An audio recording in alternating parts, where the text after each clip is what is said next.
físico más famoso de todos los tiempos. Aquel hombre que revolucionó la física y con ello cómo entendemos el universo. Grandes fueron sus aportes a tal punto que se volvió un símbolo de genialidad e inteligencia. ¿Quién no ha usado su nombre con motivo de halagar a otro? O incluso usarlo con fines sarcásticos. Así de grande se ha vuelto su persona a lo largo de los años. Sin embargo, ¿verdaderamente lo conocemos? ¿Verdaderamente conocemos a Einstein? Me atrevo a decir que no, que solo conocemos su figura mítica, mas no quién fue como persona.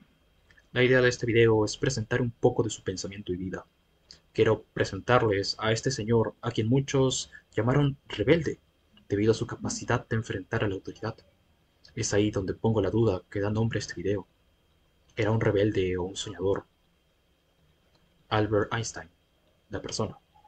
Bienvenidos a este podcast de Física de Pasos. Y sí, podcast, porque lo que va a estar en pantalla no tendrá mucho peso en lo que se hable, por lo que pueden dejarlo prendido y escuchar mientras hacen alguna otra cosa. Sin mucho más que decir, comencemos. Sobre sus primeros años de vida. Albert Einstein nació el 14 de marzo de 1879, en la ciudad de Ulm, Alemania. En aquel momento estaba aún el Imperio Alemán, donde el Reino de Prusia tenía un mayor poder que los otros estados que lo componían. Fue el primogénito de Hermann Einstein y Pauline Koch, una pareja modesta que se mudaría a Múnich al año siguiente de su nacimiento. Fue en esta ciudad donde Hermann, el padre, montaría un taller electromecánico con el tío Jacob Einstein. Es en este tiempo donde nacería su hermana, Maya, la cual resaltó por encima del niño Albert al mostrarse con mayor facilidad para aprender a hablar. Albert parecía tener alguna deficiencia, sin embargo, esto no tuvo mayor impacto en adelante, aunque ciertamente causó algo de preocupación en su familia. Aunque modesta, la familia Einstein-Koch era muy culta. La madre tenía afición por la música y el padre una aversión por la autoridad que los llevaba a cuestionar todo. Einstein adquirió con ello un gusto por los libros, siendo su recreación tocar el violín.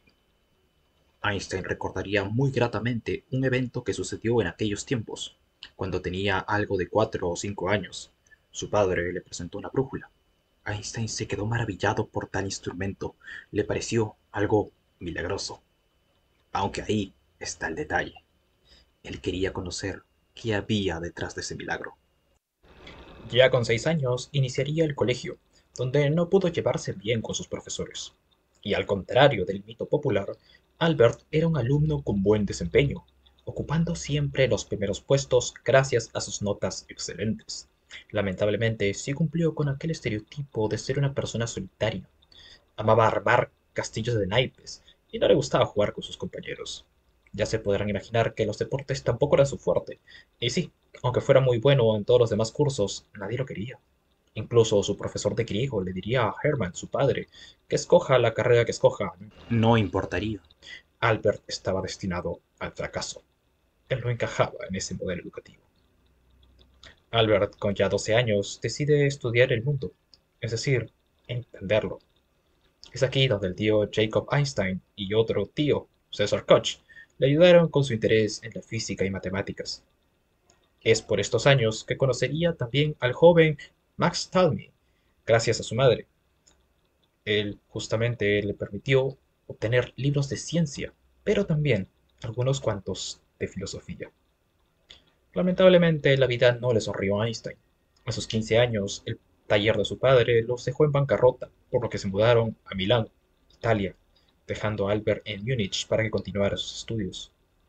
Sin embargo, el odio de sus profesores y el descenso de sus notas hizo que Einstein aceptara la recomendación de uno de los profesores, dejar la escuela, lo cual lo dejó sin diploma alguno que le permitiera postular a una universidad. Ya en Milán, en el reencuentro, Einstein encontró un poco de luz. El Instituto Politécnico de Zúrich, en Suiza, permitía el ingreso de gente sin diploma. Después de no pasar la prueba de ingreso, intentó otra vez al año siguiente, logrando ahora sí entrar a dicho instituto. Estaba decidido a estudiar la física teórica. En este trayecto decide dejar de lado su nacionalidad alemana y volverse suizo. Aquí, Einstein siguió con lo suyo. Su incomodidad con el sistema educativo le siguió causando problemas con el instituto. En este caso, al menos tuvo amigos e incluso pareja. La señorita Mileva Maric había despertado su lado romántico, y algo que también llamó su atención fue la física de vanguardia. Einstein era alguien autodidacta. Pocas veces se presentaba en los salones. Él quería más, aprendiendo por su cuenta sobre lo que le interesara. Esto claramente fue tomado como una falta de respeto para muchos profesores, que bajo la enseñanza de la vieja escuela decían que no aprendería nada. Cuando se graduó en 1900, esto le valió el no conseguir una plaza como profesor en dicha institución. Le dolió mucho conseguir trabajo de asistente, que poco tiempo después se lo quitaría. Ciertamente, esta parte de la vida de Einstein fue un poco oscura. Su familia estaba en bancarrota, él sin trabajo y separado de Mileva. Y qué lío lo último, porque en el tiempo que pudieron verse las cosas empeoraron.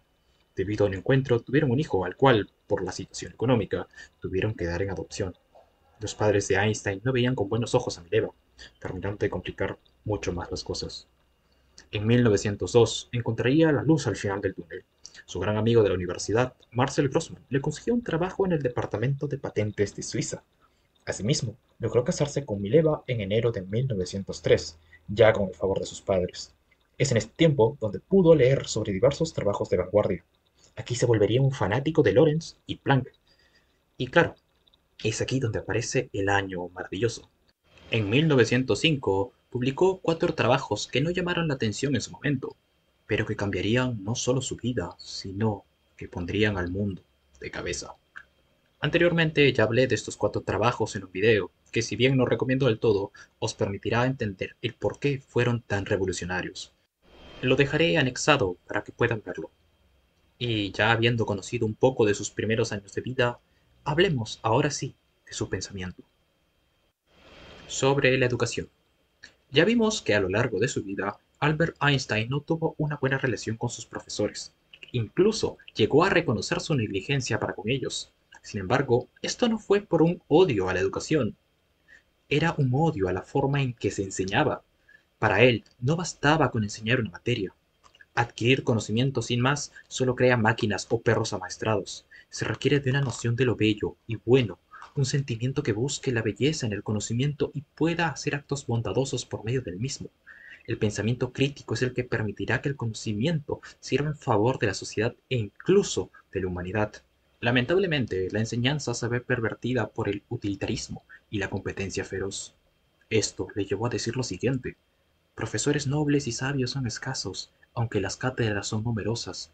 Pocos son los jóvenes que en realidad tienen sed de justicia y verdad, aunque grandes y numerosas son las aulas. Él entendió que los estudiantes y profesores son los que deben de llevar los ideales y esperanzas del pueblo. La educación es lo que ha mantenido viva la cultura y conocimiento humano. Es nuestra forma de ser inmortales. Por eso no se debe de pervertir, y mucho menos censurar, ni menospreciarla. No se debe de tratar de enseñar a la fuerza sin este valor humano que hay de por medio. Sobre la religión. Al hablar de Einstein vienen a la mente frases como la de Dios no juega los dados, incluso historias falsas sobre su creencia en Dios o la pregunta de si era ateo. Ante esto es mejor comprender su forma de entender la religión. Para él existían tres tipos de religiosidad.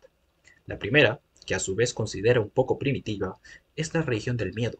Esta surge del miedo a los problemas, hambre, enfermedad o dejar la vida. El hombre en su ignorancia comienza a desear solución a esos problemas, creando seres o entes que según ellos los solucionan. Por lo general, este tipo de religiones establecen una casta, una élite conformada por sacerdotes o similares que permiten conectar con estos entes. El segundo tipo de religión surge de las sociedades y el sentimiento que se forja en ellas, la búsqueda del respeto, de una orientación o el amor. Da paso a conceptos como el de Dios, un ser que sirve de guía, es amoroso y sobre todo, perfecto. Ahí nace la religión moral. Para él, estas religiones han permitido el avance de la sociedad en diversos aspectos, aunque lamentablemente trajeron muchos problemas en otros. La ciencia, al no depender de ninguna religión, se vio como una amenaza para algunas de estas religiones, que se veían confrontadas con hechos. Dudar de la perfección de un Dios era algo abominable, era corromper la moral, ya que de él dependía. Es aquí donde Einstein introduce el tercer tipo de religión, la religiosidad cósmica. El problema de la idea del Dios tradicional es que es muy antropomórfica, hecha a la medida del hombre, lo que le permite entender la idea fácilmente. Asimismo, está lo penoso e incluso vergonzoso del hecho de convertir a gente por medio del miedo, del castigo o del amor a una gran recompensa. Es necesario separar la moral de la religión y lograr un aprecio de lo que nos rodea, buscar lo bello y lo bueno de las cosas, emocionarse por vivir y entender nuestro lugar en la existencia al comprender lo vasto del universo.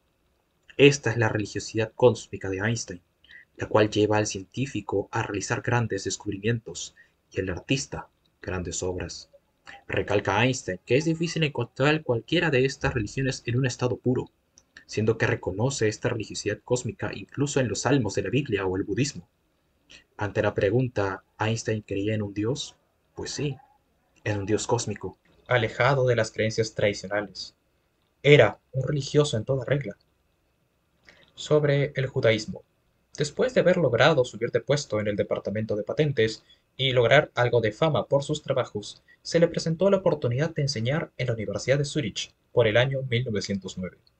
Trabajo que aceptó sin pensarlo dos veces. De ahí estuvo saltando entre varios lugares, hasta que se le ofreció un puesto en la Academia Prusiana en 1914. Era la oportunidad de su vida. Tendría la oportunidad de investigar sin tener que enseñar todo el tiempo.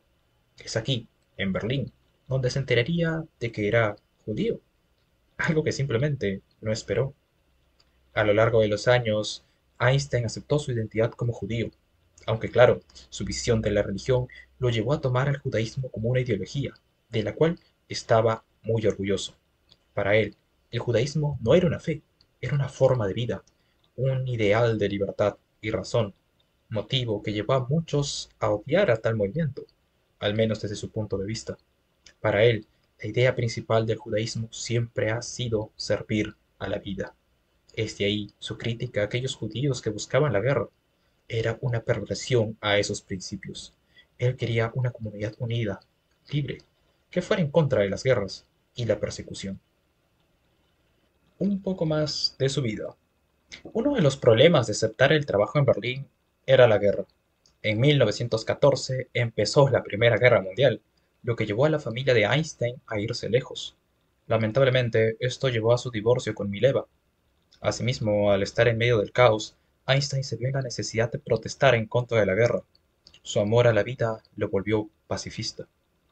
En 1916 es donde terminó por publicar la teoría de la relatividad general. Un año después, debido a todas las tensiones, tendría un colapso nervioso que lo alejó de todo. Es aquí donde se casaría por segunda vez con su prima lejana. Al poco tiempo, ya recuperado, se encontraron evidencias experimentales de su teoría de la relatividad. Asimismo, recibió un premio Nobel en 1922 por su trabajo sobre el efecto fotoeléctrico. Es en esta época donde tuvo varios encontrones. Tuvo fuertes críticas a la interpretación de la mecánica cuántica, así como también a la teoría del Big Bang, la cual tuvo que terminar aceptando debido a las pruebas contundentes que presentó. Lamentablemente, no todo le iba bien. Ya se estaba quedando un poco atrás en la física. Uno de sus hijos se enfermó y una de las más grandes amenazas hacía aparición: los nazis. Sobre el nazismo y pacifismo.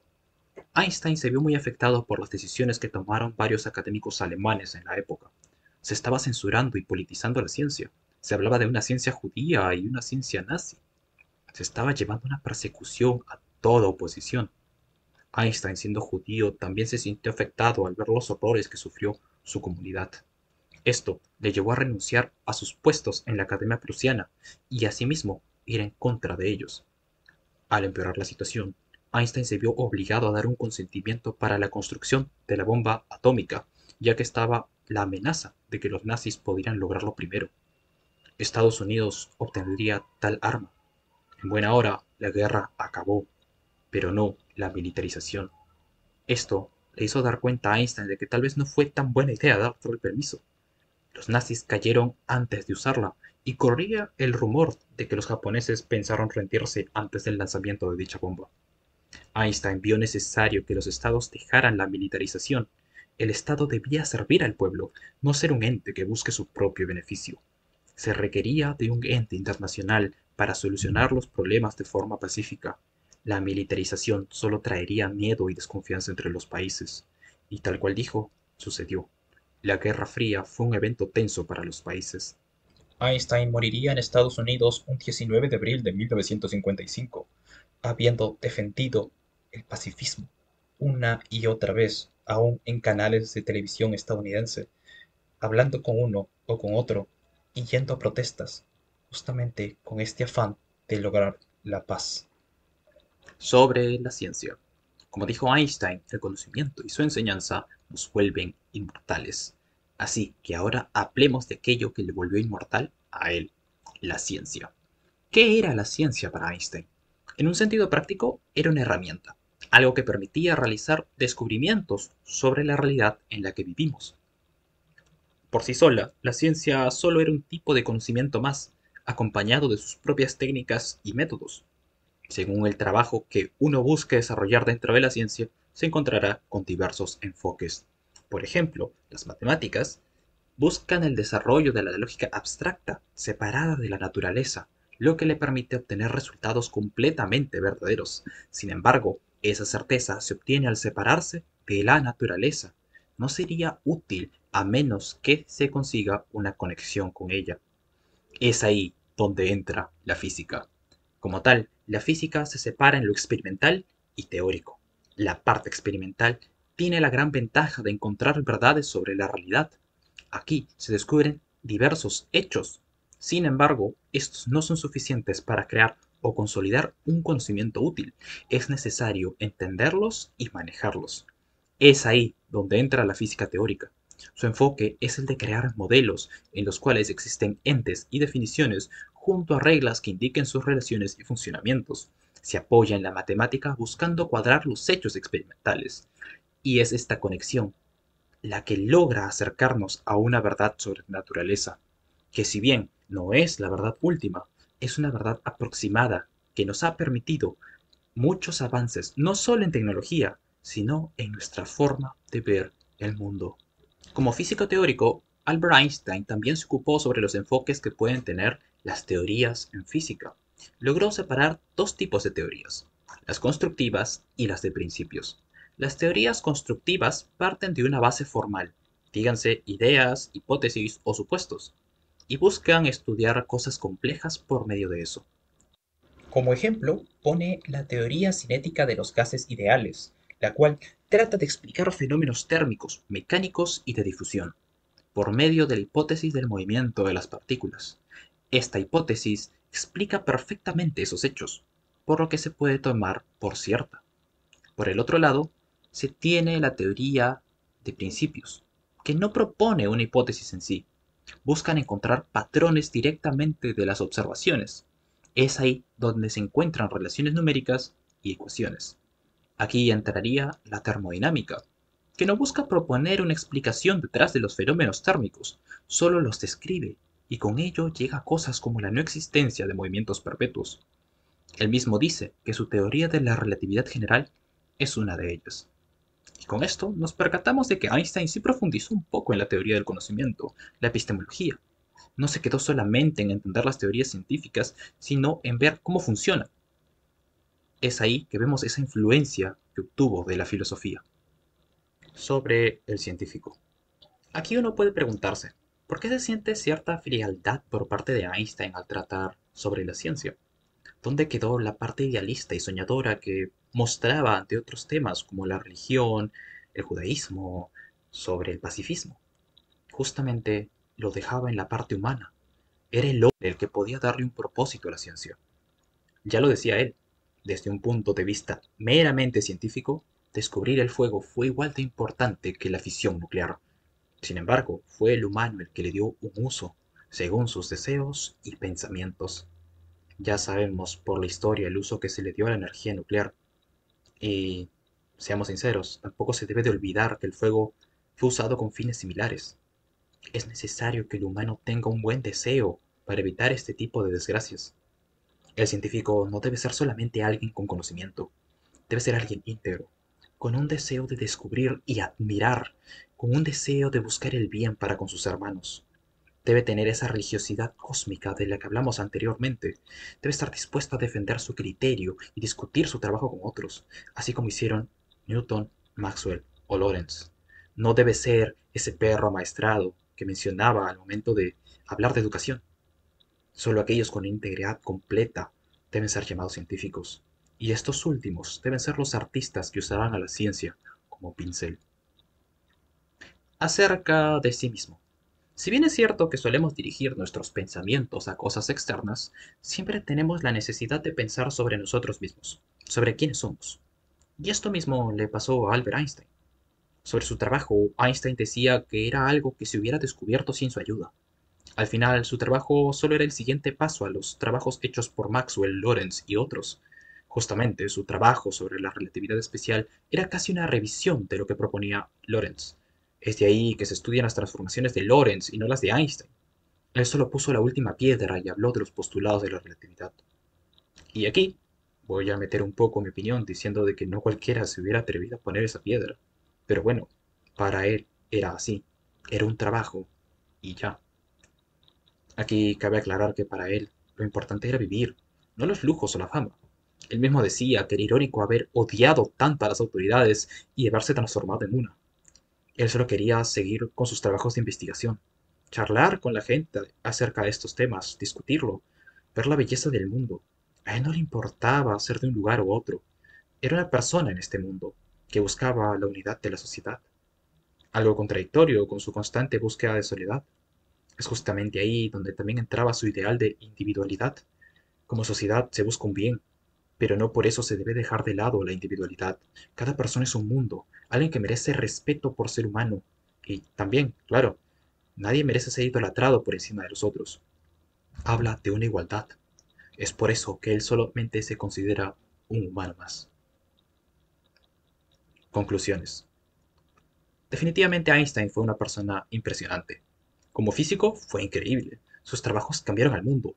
Como persona podemos ver que era algo testarudo, tal vez, pero idealista. Podemos ver a un humano, una persona que buscó la paz, una visión más integral de la educación y la ciencia, una persona que amaba la vida aunque gustara de su soledad. Ese fue Einstein, un humano con errores y aciertos, es verdad, pero al final era un soñador, al que llamaron rebelde. Espero que este podcast haya sido de su agrado. Asimismo, no me queda más que recomendar el libro de Mi visión del mundo, o El mundo como yo lo veo, del señor Albert Einstein, libro que recoge algunas cartas y escritos de él mismo, con el fin de dar a conocer sus pensamientos y también algo sobre su vida. Ya podrán darse cuenta de que este video ha sido un extracto para reflexión del mismo.